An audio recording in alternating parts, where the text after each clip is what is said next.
CF120红外线感应式冲水器，没电时会发出低电量声响。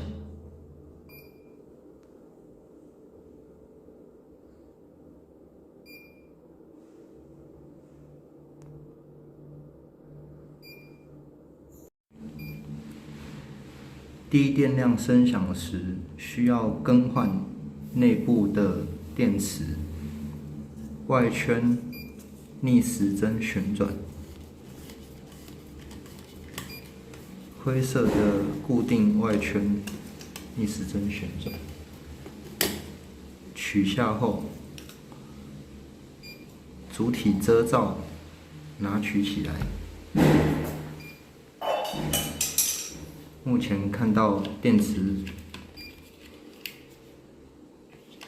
池盒内部4颗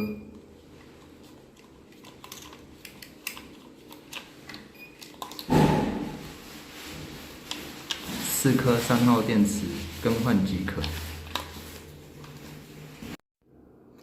低电量告知音效是由接收控制电路盒发出声响。接下来把电池换新。4颗3号电池更换好之后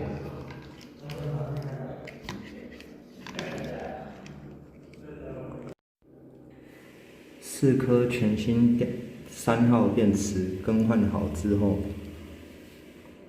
回装。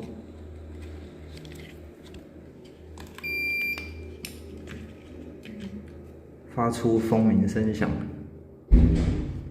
更换完成。